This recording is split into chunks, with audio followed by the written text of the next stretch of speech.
किसी नेता की कोई मेहनत नहीं है, अल्हम्दुलिल्लाह सब लोगों ने क्या है कि पैसा इकट्ठा किया। अब इंशाल्लाह कम से कम यहाँ सफाई रहेगी और हम सोच रहे हैं एक साथ साथ में एक पेड़ भी लगा दिया जाए यहाँ पे। ऐसी साफ सुथरी कॉलोनी को रखो, अपना लोगों को परेशानी ना हो, वही ईमान है। कि अल्लाह से लोग डर नहीं रहे, कम से कम कैमरे से तो डर जाएंगे कम से कम। इस रास्ते को ख़राब करने वाले भी शाहीन बाग के लोग ही हैं और इस रास्ते को अच्छा करने वाले लोग भी शाहीन बाग के लोग ही हैं।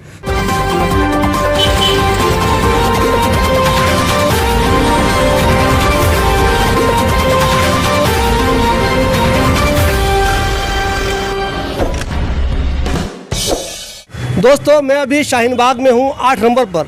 जो लोग भी शाहीन बाग आए हुए हैं और 8 नंबर से आए हुए हैं उनको एक अंदाज़ा होगा कि जब भी 8 नंबर पे जब उससे आप इंटर करते थे तो हमेशा आपको लगता होगा कि वहाँ पे जाम ही लगा रहता है।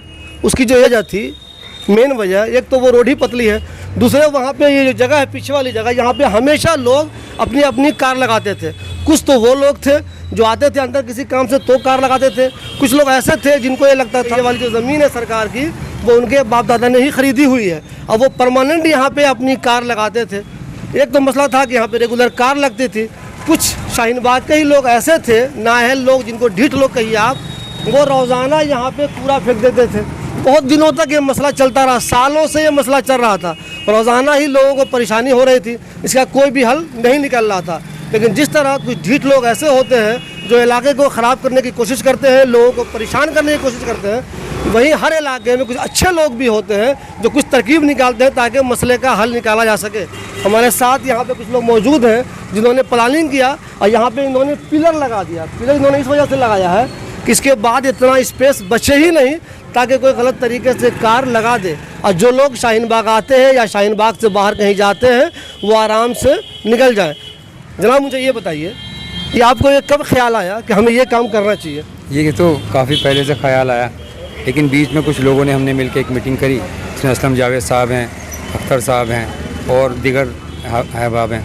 हम सब ने मिलकर बात करी तो फिर यहाँ पे हमने देखा कि गाड़ियाँ भी लोग खड़ी करते हैं, फिर क्या है कि दीगर लोग उसके पीछे कूड़ा डाल देते थे और अक्सर रात के टाइम जो है अभी मालूम हुआ कि कुछ लोग उसके पीछे बैठ के कुछ स्मैगी चरसी वगैरह बैठ जाया करते थे, तो रात को लोगों को आने में दिक्कत हुआ करती थी। इसलिए हम लोगों ने इसको करा और अल्हम्दुलिल्लाह आज देखिए कि चमक गया माशाल्लाह। धीरे धीरे हम लोगों ने ये खंबे लगवाए और सफाई कराई, उसके बावजूद आज हमने सुबह देखा कि हाँ लोग फिर भी कूड़ा डाल गए। इतने बेशर्म लोग हैं कि आपने एक काम शुरू किया तो भी कूड़ा डाल गया। अच्छा मुझे ये बताइए, ये आप लोगों ने अपनी तरफ से इनिशिएटिव लिया है, किसी नेता की कोई मेहनत है इसमें? नहीं, किसी नेता की कोई मेहनत नहीं है, अल्हम्दुलिल्लाह सब लोगों ने क्या है कि पैसा इकट्ठा किया और मुझे ही उन्होंने खजांची बनाया कि आप जो है यहाँ पे हैं, देख रेख कर लीजिएगा।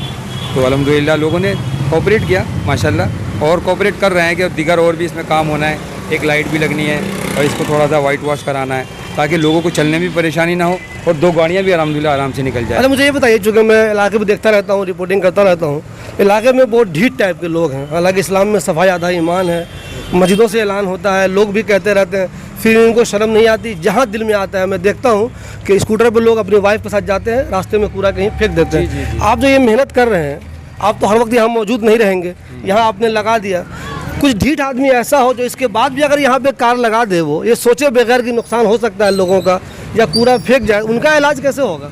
अब ये तो कुछ कह नहीं सकते जनाब, हर आदमी की अपनी मेंटलिटी है, लेकिन हमसे जो हो सका वो कर दिया। लेकिन अल्हम्दुलिल्लाह हम लोग चाह रहे हैं कि एक आध कैमरा भी इसमें लगाया जाए ताकि लोगों को थोड़ी सी वो और बताया जाए भाई आप कैमरे की उसमें हैं, ठीक है। अल्लाह से लोग डर नहीं रहे, कम से कम कैमरे से तो डर जाएंगे कम से कम। खर्च कितना हुआ होगा आप लोगों का? तकरीबन 50 के आसपास अराउंड आ गया है और थोड़ा खर्च होना है जो हम सोच रहे हैं कि उस तरीके से माशाल्लाह इन लोगों ने तनवीर भाई हैं और हमारे जो सामने कारगिल हाउस है इसमें जो लोग रहते हैं उन लोगों ने, उन सब ने लोगों ने माशाल्लाह ताउन किया है और साथ दिया है। जिन लोगों को अंदाज़ा है, जो यहाँ पे आए हुए हैं, जो लोग नहीं आए उनको अंदाज़ा नहीं होगा। ये बहुत ही तकलीफ़ यहाँ पे लोगों को होता था जब भी, एक तो ये जब शादी इनके यहाँ होती है तो यहाँ पे बहुत ज़्यादा तकलीफ़ होती है। इनके पास कोई लाइसेंस नहीं है फिर भी ये शादी करवाते हैं, उस दिन भी लोगों को बहुत ज़्यादा तकलीफ़ होती है। उसके अलावा जब यहाँ पे लोग आते थे तो इतनी तकलीफ़ होती थी, यहाँ पे लोग कार लगाते थे, मरीज़ है, बच्चा स्कूल जाना है, स्कूल से वापस आना है, डॉक्टर के पास जाना है, अस्पताल जाना है, स्टेशन पे जाना है, एयरपोर्ट जाना है। कभी कभी तो ऐसा होता था कि यहाँ पे आते आधे घंटे का जाम लगता था, लोग किसी दूसरे रास्ते से गुजर के फिर शाहीन बाग अपने घर को जाते थे। मैं कुछ अच्छे लोगों ने एक इनिशिएटिव लिया है। आप गौर कीजिए, इस रास्ते को ख़राब करने वाले भी शाहीन बाग के लोग ही हैं और इस रास्ते को अच्छा करने वाले लोग भी शाहीन बाग के लोग ही हैं। तो एक बात समझ लीजिए आप, सिर्फ नेताओं को बुरा भला कहने से काम नहीं होता, आवाम को खुद भी सुधरना होगा। ये सही है कि ज़्यादा जिम्मेदारी नेता की है, चूँकि उनके पास पावर होता है, वो जीते हुए होते हैं, लेकिन आपको भी होश में आना होगा। जो जिम्मेदारी इन्होंने निभाई है आप लोगों को भी निभाना चाहिए। देखिए पहले तो यहाँ पे गलत तरीके से पार्किंग लगती थी, फिर उसके बाद क्या हुआ कि यहाँ पे लोग गंदगी फेंकने लगे, फिर धीरे धीरे क्या हुआ कि जो लोग चरस लेते हैं, गांजा लेते हैं, स्मैक लेते हैं, वो भी यहाँ पे बैठने लगे। पूरे ओखला में कोई भी इलाका ऐसा नहीं है, पूरे ओखला का, चाहे वो बटला हाउस हो, जाकिर नगर हो, शाहीन बाग हो, नूर नगर हो, सब इलाके में ऐसी जगह जहाँ जहाँ सन्नाटे वाली लोगों को मिलती है वहाँ पे स्मैकिए बैठने लगते हैं। ये आपके लिए भी सही नहीं है, समाज के लिए सही नहीं है, आपके घर के लिए सही नहीं है, पूरी सोसाइटी के लिए सही नहीं है। तो आप लोग भी जहाँ पे ऐसी जगह मिलती है, पहले तो आप नेताओं से कहिए, अगर वो लाचार हैं, वो नहीं करते हैं, तो उन्हें उनकी हालत पे छोड़ दीजिए। जिस तरह की मेहनत इन्होंने की है आप लोग भी मेहनत कीजिए और इस तरह का काम कीजिए, इससे इलाके का भला होगा। सिर्फ नेताओं को हमेशा गाली देने से काम नहीं होता। जब आपने ये इनिशिएटिव लिया तो क्या इलाके में कुछ लोग ऐसे भी थे, बुला रहे मत करो, किस चक्कर में लगो, नहीं होने वाला ये सब? जी जी जी, कुछ लोगों ने कहा कि भाई आप ये कर रहे हैं तो इस तरीके से लोगों को परेशानी होगी, 2 गाड़ियाँ कैसे निकलेंगी। मैंने कहा पहले जहाँ गाड़ियाँ खड़ी हुआ करती थी तो एक ही गाड़ी निकला करती थी, अब तो अल्हम्दुलिल्लाह 2 गाड़ियाँ आराम से निकल जाती है। प्लस ये है कि सफाई रहती है। जब 2 गाड़ियाँ निकलेंगी तो लोगों को आसानी हो जाएगी। अक्सर ऐसा हो, जैसे आपने अभी बताया कि कुछ एम्बुलेंस निकली यहाँ से और यहाँ जाम रहा, बड़ी मुश्किल हुई, बड़ी दिक्कत का सामना हुआ। और कुछ लोगों को अक्सर सुबह सुबह निकलना होता है स्कूल के लिए, तो उन लोगों को भी काफ़ी दिक्कत हुई। लेकिन अल्हम्दुलिल्लाह हर 90% लोग तो शुक्रिया करके जा रहे हैं। अच्छा जी काम जी, किया बहुत अच्छा करके जा रहे हैं और बोल के जा रहे हैं, अल्हम्दुलिल्लाह कोऑपरेट भी कर रहे हैं। इलाके लोगों से यही अपील है कि भाई एक तो सफाई रखें और यहाँ पे कोई भी अपना वाहन खड़ा ना करें। क्योंकि अब हम कैमरा लगवाने जा रहे हैं यहाँ पे, और इससे पहले यहाँ पे बहुत गाड़ी खड़ी रहती थी। ये भाई जमीन ने आपको बताया ही है कि यहाँ लोग इसमें एक्चर्स वगैरह ले रहे थे, कूड़ा ही बहुत डाल रहे थे लोग। अब इंशाल्लाह कम से कम यहाँ सफाई रहेगी, और हम सोच रहे हैं एक साथ में एक पेड़ भी लगा दिया जाए यहाँ पे, तो उससे क्या होगा, ग्रीनरी भी होगी और पोल्यूशन भी कम होगा। लेकिन ये सबकी लोगों की ताउन से ही काम हुआ है। जो लोग यहाँ पे कार लगा रहे थे उन्हें बहुत से लोगों को आप जानते भी होंगे, ये कौन लोग हैं? तो क्या कभी कोशिश की आपने उनको समझाने कि भाई क्यों लगा रहे, क्यों डिस्टर्ब कर रहे हो? ये क्या किया, हमारे एक असलम भाई जो हैं, जो माशाल्लाह उन्होंने अमानत साहब को भी बुलाया था बीच में, तो उन्होंने कहा कि आप इस तरीके से कर लीजिए। तो उन्होंने क्या करा, एक पम्फलेट बनवाई एक करके और सब कारों पे चिपकाई। अल्हम्दुलिल्लाह कुछ ने तो उठा दिया, कुछ लोगों ने थोड़ी सी परेशानी, लेकिन अट गए अल्हम्दुलिल्लाह। लेकिन अब यह है कि लोगों से आप के ज़रिए अपील कहता हूँ, मैं लोगों से गुजारिश करता हूँ कि अब लोग गाड़ी ना खड़ी करें और मेहरबानी करके कूड़ा बिल्कुल ना डालें। मेहरबानी करके भाई सफाई का ख्याल रखें। अगर आप ख्याल रखेंगे तो इंशाल्लाह सफाई, जो भी लोग आएंगे 8 नंबर से उतरेंगे, कम से कम ये तो कहेंगे कि हाँ जी ये जगह साफ़ सुथरी है। आप भी लोगों का फ़ायदा होगा।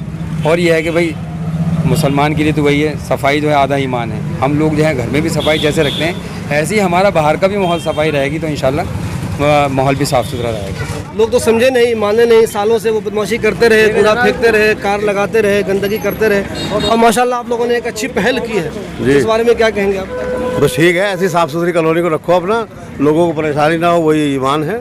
अब ये थोड़ी के लोग यहाँ बेचारे फंसे रहते थे, बदबू आती थी, गाड़ी रुक जाती थी यहाँ। उसके बाद ये हमारे काम है असलम भाई, उन्होंने मिलकर हमने सबने ये काम किया, अल्लाह ने कामयाबी दे दी आप लोगों की दुआ से। तो इसको साफ़ सुथरा रखें तो हमारा ही फ़ायदा है, इसमें दूसरे के लिए कोई फ़ायदा नहीं है। अच्छा, इसके लिए कोई प्लानिंग कर रहे हैं? अब ढीठपन पे लोग उतरे रहे, आप लोग घर पे सोए रहे और फिर वो रात में फेंक के भाग गए, इसके लिए कोई प्लानिंग कर रहे हैं? नहीं, इसके लिए फुटपाथ बन जाएगा ना, ये फुटपाथ बन जाएगा, यहाँ पे लोग चलेंगे पैदल, तो कोई क्यों फेंक के जाएगा? नहीं, फुटपाथ तो अमानत नहीं बनाया था बटला हाउस में, वहाँ लोगों ने कब्जा कर लिया। पब्लिक जब बेईमान हो जाएगी ना, जब उसे शर्म नहीं आएगी तो वो मानती नहीं है। शिवली भाई, यहाँ से हम देखने वाले 20-25 आदमी हैं, तो कोई ना कोई यहाँ से निकलता तो देख लेता, डांट देता, अगर कोई डालता तो बस, तो अल्लाह का शुक्र है जो उसे करार नहीं हुआ ऐसा कुछ भी। आगे भी ध्यान रखेंगे, बाकी तो अल्लाह कामयाबी देगा, बस ये है। अब लोग अपनी अपनी जिम्मेदारी निभाइए। अब कोई ये ना समझे कि मैं ऐसे ही कूड़ा फेंकता रहूँगा, मेरा कुछ नहीं होगा। आपको बता दें कि कूड़ा फेंकने पे अच्छा खासा चलान है, तो किसी दिन आप एमसीडी की जद में आ गए तो फिर रोते रहेंगे हमेशा। जब तक आप बच रहे हैं इस मामले में एमसीडी ने बहुत सख्त कानून बनाया हुआ है। जैसे इन दिनों अभी पोल्यूशन चल रहा है, इसमें बहुत सख्ती है। अगर आपने ओपन में कूड़ा फेंक दिया तो बहुत सख्ती है, ओपन में कूड़ा जला दिया तो बहुत सख्ती है, बाकी भी दूसरे बहुत सारे नियम बने हुए हैं। तो ऐसा नहीं है कि आप एमसीडी से तो डरें और अल्लाह से न डरें। एक मुसलमान के लिए सफाई आधा ईमान है, सफाई का आप भी ख्याल रखें। और रोड पे कब्ज़ा करना भी गैर कानूनी भी है और गैर इस्लामी भी है। इन सब बातों का ख्याल रखिए, आप भी खुश रहिए और इलाके में जो लोग रहते हैं वो भी खुश रहें।